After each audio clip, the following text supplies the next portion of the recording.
Good morning family. Heart breaking news of this Sunday. ஆக்சுவலாக 5th Sunday 2 of the year. ரொம்ப அவளாக எக்ஸைட்டடாக நானும் எவ்வளோ பேர் வந்திருக்காங்கன்னு சொல்லி போகும்போது சென்னையிலேருந்து இல்லை, தமிழ்நாட்டிலேருந்து இல்லைங்க, கேரளாலேருந்து ஒருத்தர் வந்தாலும் நம்பிக்கலான்னு தெரில. அது வேறு யாரும் இல்லை, இவர் தான். ஸோ இவரை பற்றியான ஒரு வீடியோ நம்ம தனியாக பார்க்கலாம். அதுக்கப்புறம் டீம் எல்லாம் நிறைய பேர் புதுசாக வந்திருந்தாங்க. இன்றைக்கி நம்ம பாக்ஸிங் டீம் பசங்கள்லாம் கூட வந்தாங்க. ரொம்ப ஹாப்பியாக இருந்த தம்பிங்கெல்லாம். ஸோ ஒரு நல்ல ஒரு வார்ம் அப் பண்ணிட்டு அல்டிமேட்டாக மொபிலிட்டி வார்ம் அப் 2 பேருமே முடிச்சுட்டு அதுக்கப்புறம் சேம் அதே மாதிரி ஆஸ் யூஷுவல் டீமை பிரித்தோங்க.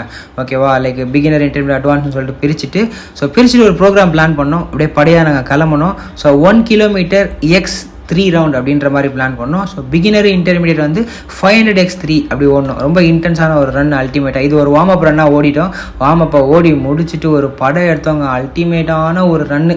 ஓகேவா, கண்டோம் அப்படின்னு சொல்லலாம். இவர் யார் தெரியுதா? நம்ம தலைவர். 3 கிலோமீட்டர் ஓடுறதுக்கு கஷ்டப்பட்டார். இன்னைக்கு 500x3 ரொம்ப ஸ்ப்ரிண்ட்டாக ஓடினார். இவர் தான் என்னோட பார்ட்னராக நம்ம தம்பி சந்தீப். அல்டிமேட்டாக என் கூட ஓடி முடித்தான். அதுக்கப்புறமேட்டு ஆஸ் யூஷுவல் நம்மளுடைய கோர் ஃபினிஷர், எப்பவுமே பண்ணுற மாதிரி ஒரு சில சேலஞ்சிங்கான கோர் ஃபினிஷர் எல்லாமே டீமோடு சேர்ந்து பண்ணி முடிச்சுட்டு ஒரு சில ஃபிட்னஸ் அவேர்னஸ் ஸ்டாக்கெல்லாம் பண்ணி முடிச்சிட்டோம். நீங்கள் சேனல் இருந்தீங்கன்னா ப்ளீஸ் உங்கள் ஃப்ரெண்டுக்கு ஷேர் பண்ணுங்கள். நீங்களும் வாங்க, ஜாயின் பண்ணுங்கள். இது முழுக்க ஃப்ரீ செக்ஷன். அதுக்கப்புறமேட்டு ஆஸ் யூஷுவல்ங்க ஸ்டிச்சிங்லாம் அல்டிமேட்டாக பண்ணி முடிச்சுட்டு ஸோ ஃபோட்டோ ஷூட்லாம் பண்ணி முடிச்சிட்டோம். பட் ஆனால் திரும்பியும் சொல்கிறேன், அந்த கேரளாலேருந்து வந்தார் பார்த்தீங்களா, அங்கே தான் என்னோடய ஹார்ட் பிரேக்கு. தரமான ஒரு ஃபோட்டோ ஷூட் முடிச்சிட்டோம். Love you all.